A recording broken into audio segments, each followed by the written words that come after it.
Comic Ekadashi नाम कृष्णे श्रावण संभवा तस्या सम्यक उपोष्यैव विष्णुलोकम स गच्छति। अर्थात श्रावण मास के कृष्ण पक्ष में आने वाली कामिका एकादशी अत्यंत पवित्र और पुण्यदायिनी है। जो भक्त इस एकादशी का व्रत श्रद्धा, नियम और भगवान श्रीहरि की भक्ति के साथ करता है, वह समस्त पापों से मुक्त होकर भगवान विष्णु की कृपा प्राप्त करता है और अंत में विष्णु लोक को प्राप्त होता है। भक्तों, आज की इस अत्यंत विस्तृत, दिव्य और विशेष प्रस्तुति में आपका हृदय से स्वागत है। आज हम सावन मास के कृष्ण पक्ष की परम कल्याणी कामिका एकादशी के हर एक रहस्य को बहुत गहराई से समझेंगे। आज हम केवल ऊपरी बातें नहीं करेंगे, बल्कि शास्त्रों के उस गूढ़ ज्ञान में गोता लगाएंगे जो आज के इस भागदौड़ भरे जीवन में कहीं पीछे छूट गया है। भक्तों, आज की इस वीडियो में हम जानेंगे कि एकादशी का यह महान व्रत वास्तव में कैसे किया जाता है और इसकी सटीक और शास्त्र प्रमाणित पूजा विधि क्या है। सुबह ब्रह्म मुहूर्त में उठने से लेकर रात्रि के जागरण और अगले दिन के पारण तक का एक एक नियम क्या है। इस व्रत में क्या ग्रहण करना चाहिए और क्या भूलकर भी नहीं खाना चाहिए, इन सभी बातों का हम विस्तार से अध्ययन करेंगे। इसके अतिरिक्त इस वर्ष 2026 में तिथियों को लेकर पंचांगों और जनमानस में जो दुविधा बनी हुई है, उसका सबसे बड़ा कारण यह है कि एकादशी के ठीक अगले ही दिन सावन का अति पवित्र सोमवार पड़ रहा है। ऐसे में भक्तों के मन में भारी भ्रम है कि सावन सोमवार का व्रत आपको कैसे करना है, कामिका एकादशी का पारण कब और किस शुभ मुहूर्त में करना है, तथा क्या ये दोनों महाव्रत एक साथ किए जा सकते हैं। यदि आप एकादशी और सावन सोमवार दोनों का व्रत एक साथ रख रहे हैं तो पारण कैसे होगा। इन सभी अति महत्वपूर्ण प्रश्नों का शास्त्र सम्मत समाधान आज की इस प्रस्तुति में हम आपको बताने वाले हैं। साथ ही हम बात करेंगे उस अत्यंत दुर्लभ, चमत्कारी और गुप्त उपाय की, जिसे एकादशी की पावन रात को करने से घर की सारी दरिद्रता, क्लेश और नकारात्मकता हमेशा के लिए दूर हो जाती है। इसलिए मेरी आपसे करबद्ध प्रार्थना है कि अपने मन को दुनियादारी की चिंताओं से कुछ क्षण के लिए हटा लें और बिना एक भी पल छोड़े इस अमृतमयी आध्यात्मिक यात्रा में अंत तक पूरे ध्यान से मेरे साथ जुड़े रहे, क्योंकि भगवान की कथा और महिमा सुनने में लगाया गया एक एक क्षण आपके संचित पुण्य में वृद्धि करता है। भक्तों, अब यह अत्यंत महत्वपूर्ण प्रश्न उठता है कि आखिर सावन मास के कृष्ण पक्ष की इस कामिका एकादशी को धर्म ग्रंथों में इतनी महानता क्यों दी गई है और इसका आध्यात्मिक महत्व क्या है। चातुर्मास के इस पवित्र कालखंड में जब आषाढ़ मास के बाद सावन का पवित्र महीना आरंभ होता है, तो सावन कृष्ण पक्ष की एकादशी तिथि को कामिका एकादशी के नाम से जाना जाता है। पद्म पुराण के उत्तराखंड तथा ब्रह्म वैवर्त पुराण में स्पष्ट वर्णन आता है कि संसार के सभी महातीर्थों में जाकर स्नान करने से, कठोर तपस्या करने से, स्वर्ण और भूमि का दान करने से तथा हजारों अश्वमेध और राजसूय यज्ञ करने से जिस महान पुण्य की प्राप्ति होती है, वह पुण्य इस कलयुग में किसी भी मनुष्य को केवल और केवल कामिका एकादशी का व्रत सच्चे मन और पूर्ण श्रद्धा से कर लेने मात्र से सहज ही प्राप्त हो जाता है। एकादशी का व्रत जीवात्मा को परमात्मा से जोड़ने का एक अत्यंत पवित्र सेतु है।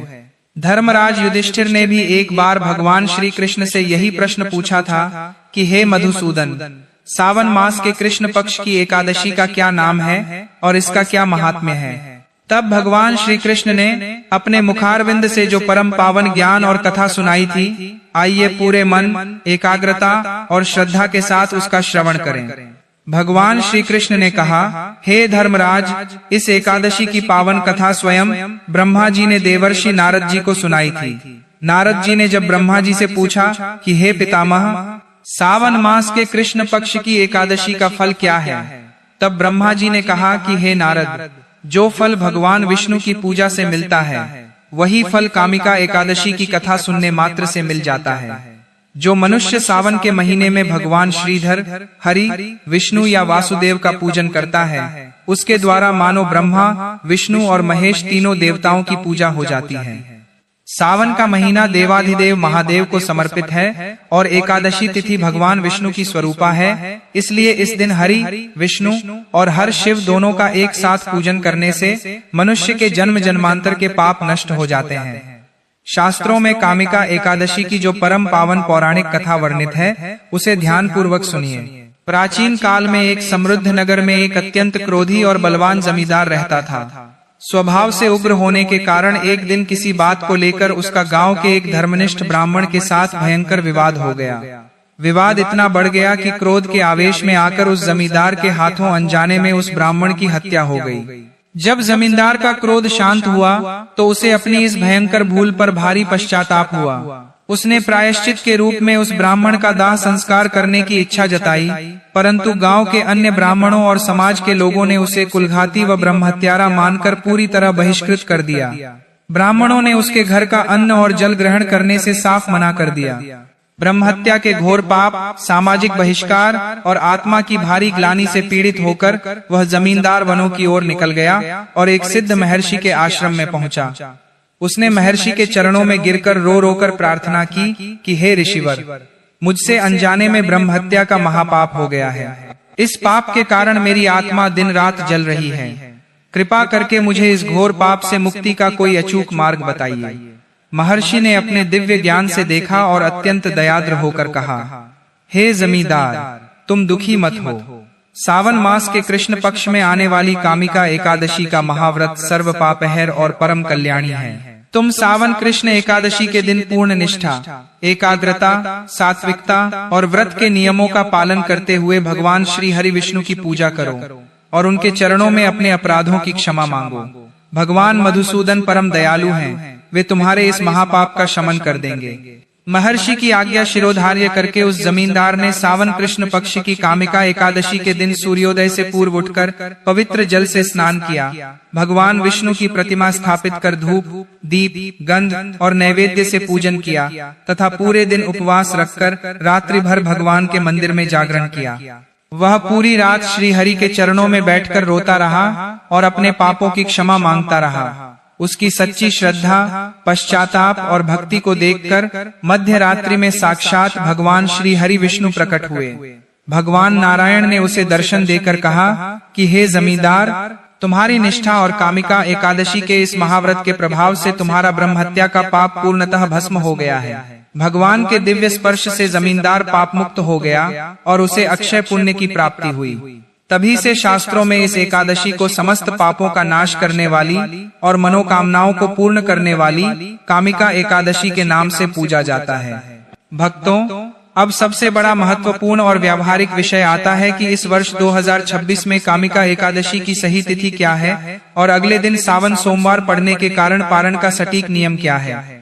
पंचांग और वैदिक गणना के अनुसार इस वर्ष 2026 में कामिका एकादशी 9 अगस्त रविवार के दिन मनाई जाएगी और इसके ठीक अगले दिन 10 अगस्त सोमवार को सावन का अत्यंत पवित्र सोमवार पड़ रहा है।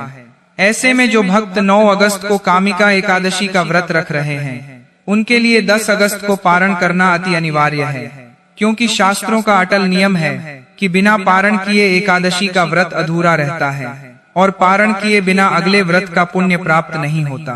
वर्ष 2026 में कामिका एकादशी के पारण का शुभ मुहूर्त 10 अगस्त सोमवार की सुबह 05:24 बजे से लेकर प्रातः 08:27 बजे तक रहेगा। अब यहाँ भक्तों के सामने अलग अलग स्थितियां बनती हैं, जिन्हें बहुत गहराई से समझना आवश्यक है। यदि आप कामिका एकादशी का निर्जला उपवास रख रहे हैं और अगले दिन सावन सोमवार का भी व्रत रखना चाहते हैं, तो एकादशी का पारण अवश्य करना पड़ेगा। इसके लिए पारण के शुभ मुहूर्त प्रातः 05:60 से 08:27 में आप जल के साथ तुलसी पत्र के साथ साथ कोई सात्विक फल जैसे केला या सेब अवश्य ग्रहण कर लें। तुलसी पत्र और फल खाकर अपना एकादशी का पारण पूर्ण कर लें। इसके बाद आप जल और फल खाकर सावन सोमवार का पवित्र व्रत सुचारू रूप से धारण कर सकते हैं।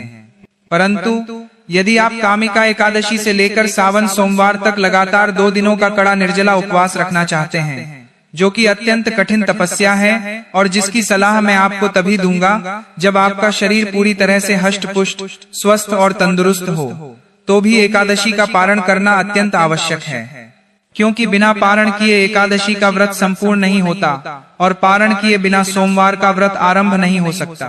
इस स्थिति में 10 अगस्त की सुबह पारण के शुभ मुहूर्त में आप भगवान के सम्मुख जल और केवल तुलसी पत्र, तुलसी का पत्ता ग्रहण करके अपना पारण कर सकते हैं। धर्म ग्रंथों के अनुसार तुलसी पत्र कोई अनाज या खाद्य वस्तु नहीं है। यह तो भगवान विष्णु का परम पवित्र महाप्रसाद है। इसलिए केवल जल और तुलसी पत्र ग्रहण करने से आपकी एकादशी का पारण भी शास्त्र विधि से बिना दोष लगे संपूर्ण हो जाएगा और आपका सोमवार का कड़ा निर्जला व्रत भी जारी रहेगा।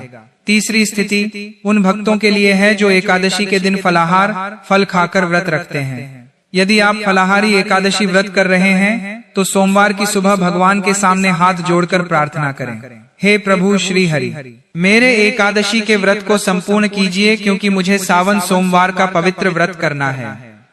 इसके बाद पारण के शुभ मुहूर्त में जल, तुलसी पत्र और फल ग्रहण करके पारण करें। तुलसी पत्र और फल ग्रहण करने से आपका एकादशी का व्रत संपूर्ण हो जाएगा और फिर आप सावन सोमवार का फलाहारी व्रत बराबर कर सकते हैं। कामिका एकादशी के महत्व और तिथियों को समझने के बाद अब हम इसकी संपूर्ण प्रामाणिक और शास्त्र सम्मत पूजा विधि को विस्तार से जानेंगे, जिसे बहुत ही ध्यान, एकाग्रता और पवित्रता के साथ किया जाना चाहिए, क्योंकि विधि के बिना किया गया कोई भी कार्य पूर्ण फल प्रदान नहीं करता है। 9 अगस्त को एकादशी के दिन सुबह सूर्योदय से बहुत पहले यानी प्रातः काल ब्रह्म मुहूर्त में अपनी शैया का त्याग कर देना चाहिए।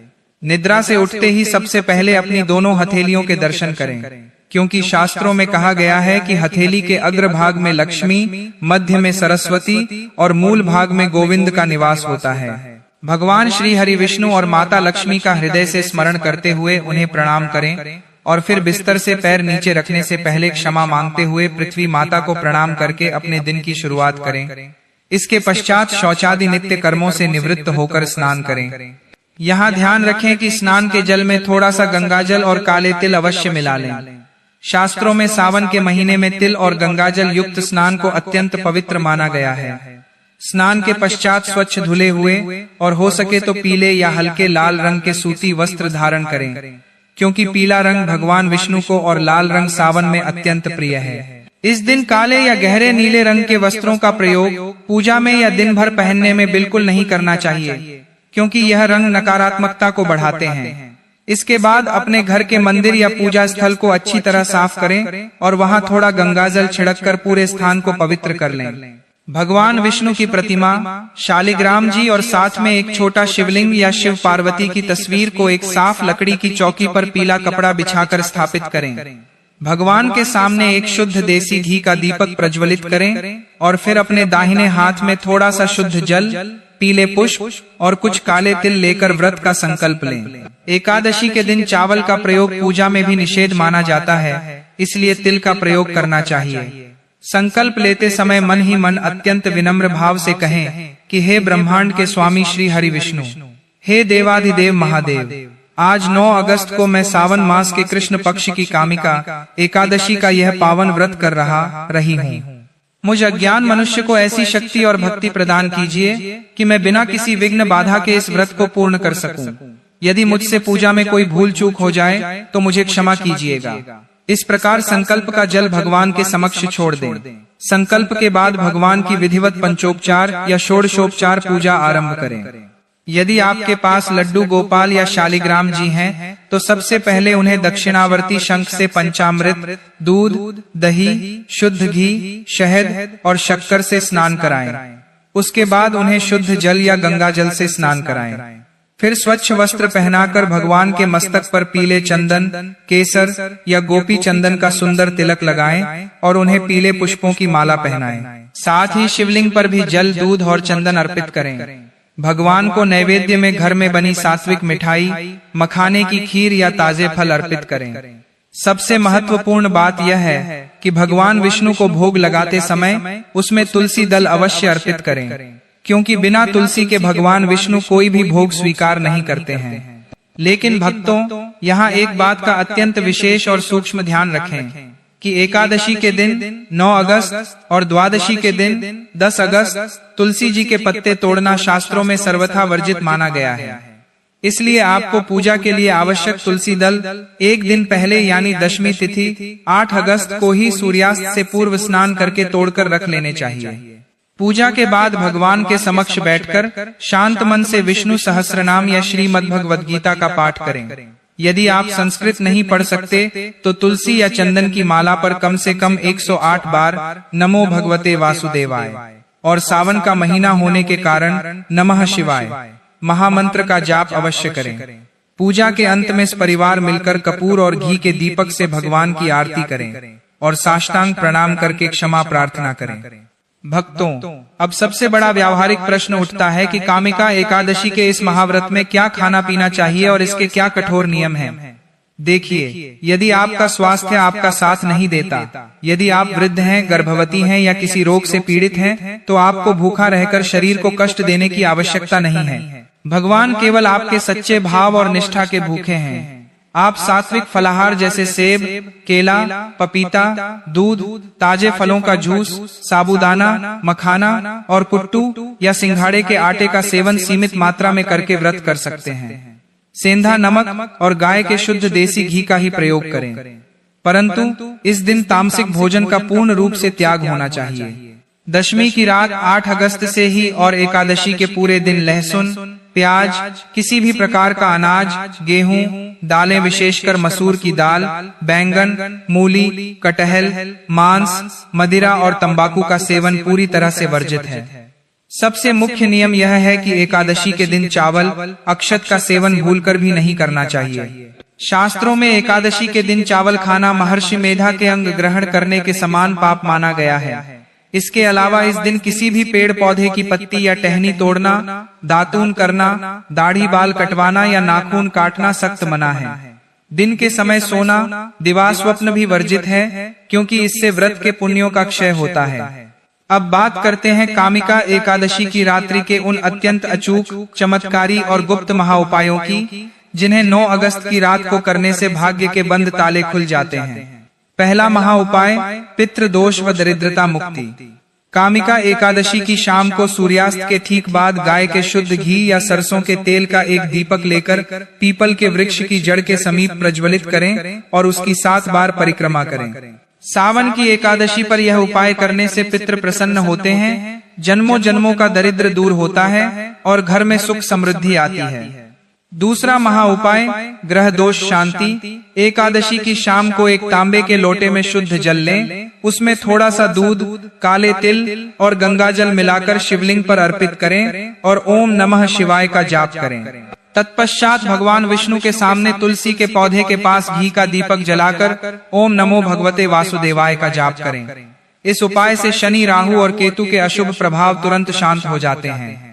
तीसरा महाउपाय, व्यापार व धन वृद्धि। यदि आपका व्यापार ठप पड़ गया है या घर में बरकत नहीं हो रही है, तो एकादशी के दिन गौ माता को अपने हाथों से हरा चारा, ताजा पालक और गुड़ खिलाएं। ध्यान रखें कि भोजन सड़ा गला या प्लास्टिक की पन्नी में न हो। चौथा महाउपाय, अक्षय लक्ष्मी प्राप्ति हेतु रात्रि जागरण। कामिका एकादशी की पावन रात्रि में अपने घर के मंदिर या ईशान कोण में भगवान विष्णु के सम्मुख गाय के शुद्ध घी का चौमुखी दीपक जलाएं। विष्णु सहस्रनाम या कनकधारा स्तोत्र का पाठ करें और कम से कम 108 बार नमो भगवते वासुदेवाय मंत्र का जाप करें। रात्रि में किया गया यह महाउपाय आपके घर में लक्ष्मी का स्थायी वास सुनिश्चित करता है। इसलिए भक्तों, इस वर्ष 2026 में 9 अगस्त को पड़ने वाली सावन कृष्ण पक्ष की कामिका एकादशी और 10 अगस्त के सावन सोमवार के महाव्रत को बताए गए शास्त्र सम्मत नियमों के अनुसार पूरी निष्ठा, सात्विकता और भक्तिभाव के साथ संपन्न करें। भगवान श्री हरि विष्णु और देवाधिदेव महादेव आपकी समस्त मनोकामनाएं पूर्ण करेंगे और आपके जीवन में सुख, शांति तथा मोक्ष का मार्ग प्रशस्त करेंगे। इसके अतिरिक्त इस वर्ष 2026 में कामिका एकादशी के ठीक अगले ही दिन सावन का अति पवित्र सोमवार पड़ रहा है। एकादशी और सावन सोमवार का यह अद्भुत संयोग कोई मामूली बात नहीं है। शास्त्रों में विष्णु, हरि और शिव हर के इस महामिलन को अत्यंत दुर्लभ हरिहर योग माना गया है। ऐसे में एकादशी के दिन और अगले दिन सावन सोमवार को शिवलिंग से जुड़े कौन कौन से अचूक और दिव्य उपाय करने चाहिए, जिससे दरिद्रता, गृह क्लेश, भयंकर बीमारियां और शनि राहु के दोष शांत हो जाएं, इसकी संपूर्ण जानकारी हम आपको बताएंगे।